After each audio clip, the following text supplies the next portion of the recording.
Apakah ejaan itu? Ejaan adalah penggambaran bunyi bahasa, kata, dan kalimat dengan kaidah tulisan huruf yang distandarisasikan. Ejaan biasanya memiliki 3 aspek. Aspek pertama, aspek fonologis yang menyangkut penggambaran fonem dengan huruf dan penyusunan abjad. Aspek kedua, morfologis dengan menyangkut penggambaran satuan-satuan morfemis. Yang ketiga, aspek sintaksis yang menyangkut penanda ujaran berupa tanda baca. Kata dasar ditulis sebagai satu kesatuan. Contohnya, ibu percaya bahwa engkau tahu. Yang kedua ada kata turunan. Kata turunan secara umum membentukkan kata turunan dengan imbuhan mengikuti aturan penulisan kata yang ada di bagian sebelumnya. Contoh dari kata turunan itu sendiri ada imbuhan yang berupa awalan, sisipan, dan akhiran. Ditulis serangkai dengan kata dasar. Contohnya bergeletar, dikelola. Yang kedua ada jika kata dasar berbentuk gabungan kata, awalan atau akhiran ditulis serangkai dengan kata yang langsung mengikuti atau mendahulinya. Tanda hubung boleh digunakan untuk memperjelas. Contohnya bertepuk tangan atau digarisbawahi. Yang ketiga ada kata dasar berbentuk gabungan kata mendapat awalan dan akhiran sekaligus unsur gabungan ditulis serangkai. Tanda hubung boleh digunakan untuk memperjelas. Contohnya menggarisbawahi atau dilipat gandakan. Yang keempat ada jika salah satu unsur gabungan hanya dipakai dalam kombinasi, gabungan kata ditulis serangkai. Contohnya adipati dan mancanegara. Yang kelima ada kata dasar huruf. Awalan adalah huruf kapital, diselipkan tanda hubung. Contohnya non-Indonesia. Yang ketiga adalah bentuk ulang ditulis secara lengkap dengan menggunakan tanda hubung baik yang berarti tunggal, contohnya lumba-lumba, kupu-kupu, dan jamak, contohnya anak-anak, buku, ada juga maupun yang berbentuk berubah beraturan, contohnya ada sayur-mayur, ramah-tamah. Lalu yang keempat, gabungan kata atau kata majemuk. Yang pertama ada gabungan kata termasuk istilah khusus ditulis terpisah. Contohnya ibu kota, orang tua, sepak bola, dan lain-lain. Yang kedua ada gabungan kata termasuk istilah khusus yang mungkin menimbulkan kesalahan pengertian dapat ditulis dengan tanda hubung menegaskan pertalian. Contohnya alat pandang dengar anak istri saya. Yang ketiga, beberapa gabungan kata sudah lazim dapat ditulis serangkai.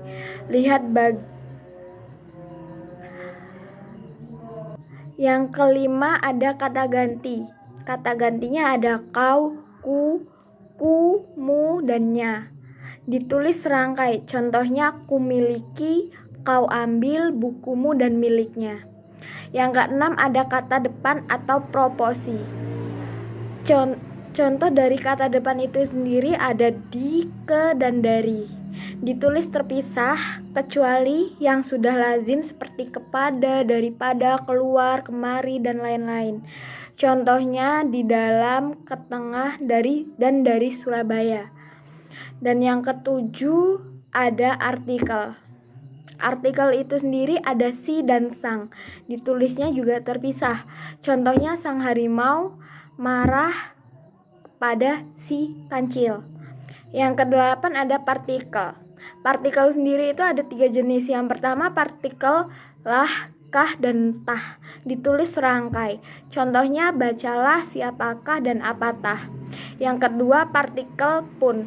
Ditulis terpisah kecuali yang lazim dianggap padu seperti adapun, bagaimanapun, dan lain-lain. Contohnya apapun, satu kalipun.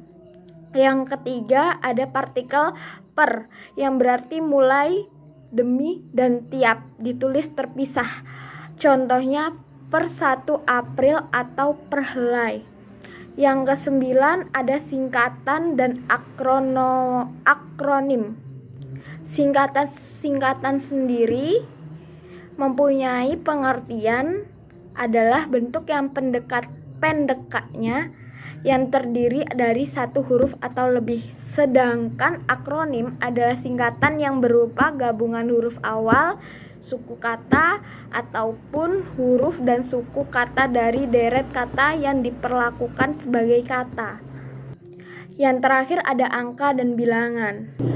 Angka dipakai untuk menyatakan lambang bilangan atau nomor, ditulis dengan angka Arab atau bisa juga dengan Romawi. Angka juga dipakai untuk menyatakan ukuran panjang, berat, luas, isi, satuan waktu, nilai uang, dan kuantitas. Angka juga bisa dipakai untuk melambangkan nomor jalan, nomor rumah, apartemen, atau kamar, dan alamat. Angka dipakai juga untuk menomori bagian, keterangan, dan ayat kitab suci. Penulisan lambang bilangan dengan huruf secara umum dipisahkan antara tiap bagian dan awalan per. Untuk pecahan, khusus untuk pecahan digunakan menyatu dengan bagian yang langsung mengikutinya. Lambang bilangan juga dituliskan dengan 3 cara: angka Romawi, angka hubung antara ke dan angka, atau dirangkai jika angka dinyatakan dengan kata. Lambang bilangan yang mendapat akhiran an ditulis dengan tanda hubung antara angka dan an, atau dirangkai jika angka dinyatakan dengan kata. Lambang bilangan pada awal kalimat ditulis dengan huruf, jika perlu susunan kalimat diubah.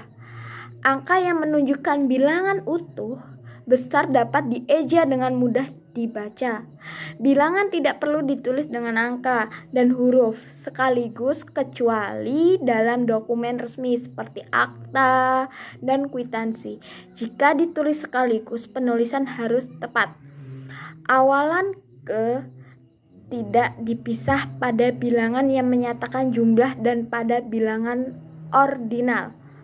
Contohnya, jika ditulis dengan angka Arab, bilangan ditulis diawali dengan ke. Jika ditulis dengan angka Romawi, bilangan ditulis dengan sendirian. Assalamualaikum warahmatullahi wabarakatuh. Nama saya Winda Admi Cahyati, nomor akhir MPM 186. Saya dari kelompok 1 Bahasa Indonesia. Saya akan melanjutkan pembahasan bagaimana penulisan unsur serapan. Baiklah, saya akan menjelaskan tentang penulisan unsur serapan. Biasanya menggunakan bahasa asing, namun tetap dipakai dalam konteks bahasa Indonesia. Unsur asing tersebut sudah diserap dan disesuaikan ke dalam bahasa Indonesia, sehingga sering menggunakan dalam kehidupan sehari-hari. Sering perkembangannya bahasa Indonesia menyerap berbagai unsur asing agar lebih singkat dan mudah dipahami. Hal inilah yang membuat unsur serapan bisa diterima oleh masyarakat pada umumnya dengan baik. Kategori penulisan unsur serapan yaitu 1. Adaptasi, 2. Kreasi, 3. Terjemah, dan 4. Adopsi. Penjelasan tentang adaptasi yaitu unsur serapan yang satu ini terbentuk karena terjadinya proses adaptasi dilakukan bahasa Indonesia dengan bahasa yaitu misalnya maksimal menggunakan kata serapan yaitu ma, by, x, imal. 2. Kreasi, proses kreasi ini menggunakan sistem terjemah untuk melakukan serapan. Misalnya, ketika terdapat 2 kata asing yang terdiri dari 2 kata atau lebih, maka unsur serapannya bisa aja. Misalnya, dari adaptasi adalah spare part yang berubah menjadi suku cadang. Yang ketiga adalah terjemahan. Sesuai dengan namanya, penulisan unsur serapan ini menggunakan konsep arti dari bahasa asing itu sendiri. Terjemahan itu ialah jika kita menerjemahkan bahasa Inggris ke bahasa Indonesia. Contohnya, uji coba menjadi try out. Selanjutnya yang keempat adalah adopsi. Proses adopsi akan menyerap bahasa asing untuk disusun kembali dalam bahasa Indonesia dengan cara mengambil keseluruhan arti, namun penulisannya seringkali berbeda. Misalnya kata sembahyang dalam bahasa Indonesia menjadi sholat. Mayoritas masyarakat Indonesia yang beragama Muslim membuat bahasa Arab menjadi salah satu bahasa asing yang diserap menjadi bahasa Indonesia. Apa saja kata bahasa Arab yang sudah mengalami serapan berikut? Contohnya, tarikat menjadi terakat, menjadi hukum, istirahat menjadi rehat, dalil menjadi dalil. Selanjutnya, banyak sekali warga negara Cina yang tinggal di Indonesia sehingga sering kali berinteraksi. Hal ini yang akhirnya memunculkan beberapa kata serapan sebagai berikut, yaitu angpau, yaitu angpau, bakpao, yaitu bakpo, cawan, yaitu cawan, gincu, yaitu gicu. Yang selanjutnya adalah dahulu Belanda pernah menjajah Indonesia sehingga banyak bahasa Belanda yang diserap menjadi bahasa Indonesia. Banyak sekali kata dari bahasa Belanda yang terkena unsur serapan. Contohnya sebagai berikut.